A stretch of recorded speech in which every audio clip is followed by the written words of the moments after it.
Probably close to the hardest week for me this week. After we had a break, but we trained over that break and we trained well, and we had the Australian guys do well, the Wallabies. We had our guys were training well, and the 20s were doing well, and we came together, and that performance in Auckland, it just hurt real bad for some reason. So this week, I guess, I was hurting this week personally because so much gets put in. These guys are putting in so much. Everyone's putting in so much. At some stage, you want to see some pay, and so I didn't know what was going to happen tonight. We trained. We didn't train as well as we had the week before the Blues, but I was talking to Higgins about that. But the guys went out, and it wasn't perfect. There were still, rookie errors and stuff like that. But they played. I felt like it was a reasonable turnout of people supporting them, and all I asked them was to compete on every play and to fight. And they did that, and they got a result. And in the scheme of the Super Rugby, it won't probably mean much to the tournament, but it means something to us. It means something to Queensland. And you put so much effort in. It's good to see some sort of result. Brad, last week with the 8 scrum penalties, probably fair to say Reds didn't really make that advantage count on the scoreboard. It was much better, much more efficient tonight in turning that into points. Was that a fair point this week? How to turn the advantages there into points? I guess that was an area that we target with anyone now, and it was huge. And there's a man that doesn't want me to talk about him. He's a physiotherapist for us, but he's special. He coaches the scrum. Sometimes you need to know when there's a better man in the room. When he's coaching the scrum, I'm quiet. I'm like a little boy on the side, watching a master do his work. So that's Cameron Lillicrap, and he's got some raw material there that's that's there that you can see. And he's been working with him for 6 months, and it's been like a revolution of scrummaging. It's great to watch, and it shows you the art of the dark arts of the scrum still can impact on games. And I'm sure Higgy's enjoying it at the back there with his skill set as well, which is a big part of it, the control of that ball. And on the other side of that, you had the line out, which I do coach. And we've had it's been a real strength for us this year. And we had an off night, and so pressure's on me this week to get that under control.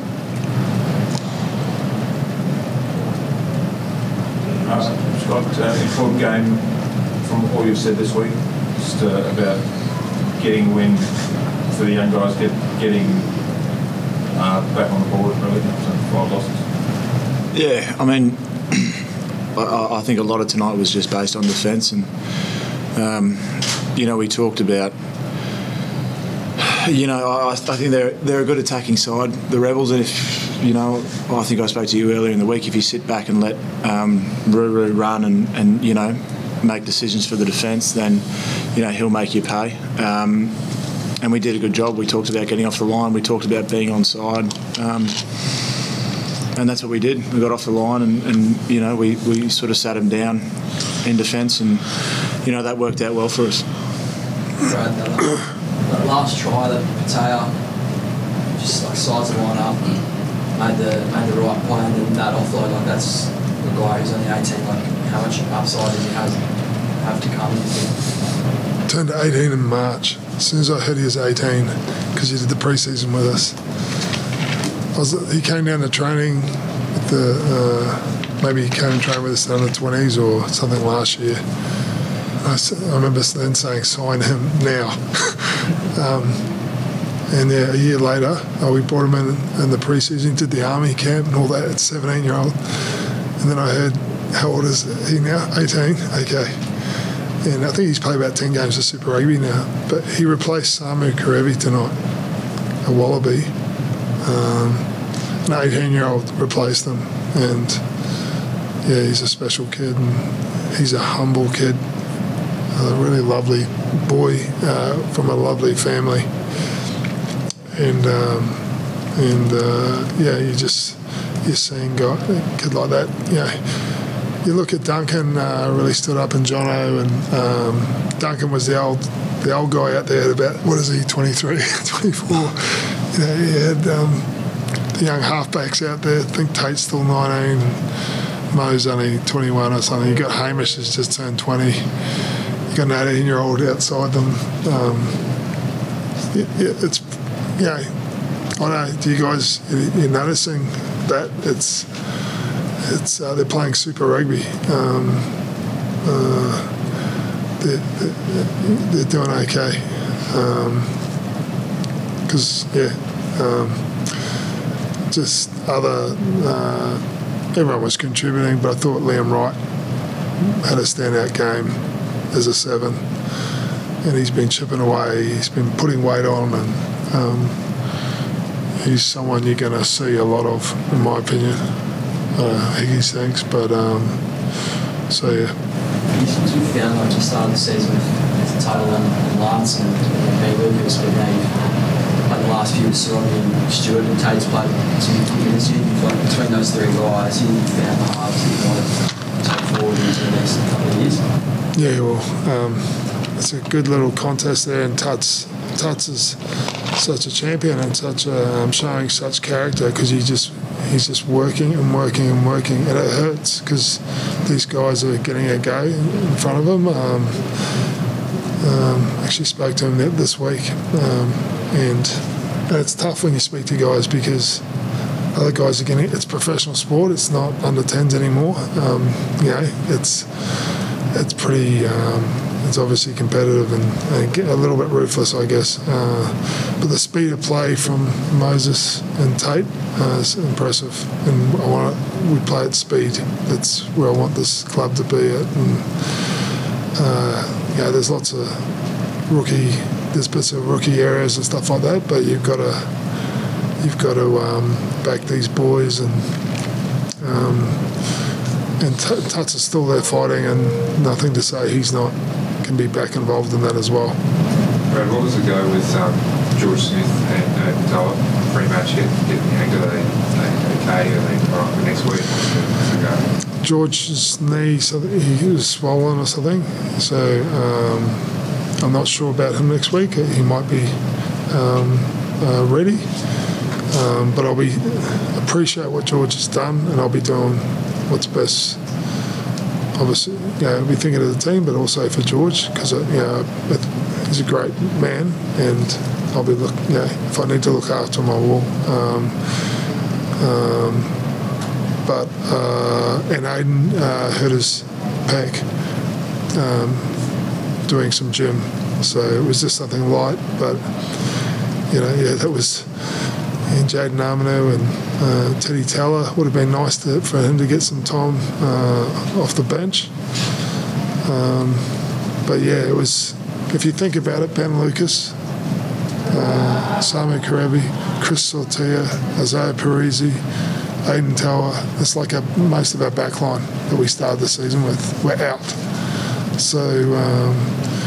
And the forwards we've actually built some real depth now. We could actually handle a few things happening, but in the backs, we're sort of being a bit light there. And tonight I didn't know how it was going to go, and but they fronted and they did a wonderful job, and it was good to get a win.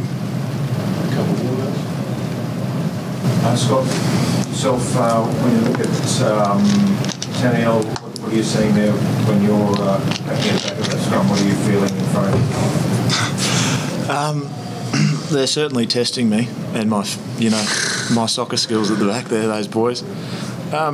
Look, they've all been really solid. You know, not just it's not just Nella. I mean, obviously he's tight head. That's a tough position to play. JP's led those boys really well since he's been in that space. You know, communicating to them and I guess teaching them, you know, about the scrum. But look, it's, you know, if you've got a weapon, you know, if you can use it, then you use it. You know, it's not always about the free-flowing game. You can work your way down the field with those scrum penalties, and if we can use it, that's what we're going to do. We're going to use it. Because that aerial contest you had with Jack Maddox where you were on the floor for a bit, that was, if you watch the replay, it was similar to the full-out thing where he kind of pulled you down at the end. Since you were both going for the ball, are you happy for that to be playing on like it was, or like ideally do you want a penalty for it? Well, I'd love a penalty for it. Yeah, sure. Look, I don't know. I mean, it's a tough one. It's obviously been in the media. It's hard to say. You know, you can look at a contest plenty of different ways. I'm higher than him, he's lower than me, so obviously I'm going to end up on my back. You can't really necessarily say that's a penalty just because I jumped higher. So, for the sake of rugby, get on with the play. Seriously, yeah. For the sake of rugby union, get on with it. Two guys competed. Yeah. You know, that would have been nice to get a penalty. Yeah, of course. Good on us, you know. But if you want to know about football, get on with it. It sounds like Carmichael Hunt can have a run tomorrow for South. Do you have a view on that? Do you have a view on him plays involved in the NRC? I don't have any comment right now, mate. I'm just chatting this stuff tonight. So sorry about that, but you know, I've had talk about that stuff all year. I just want to enjoy this tonight.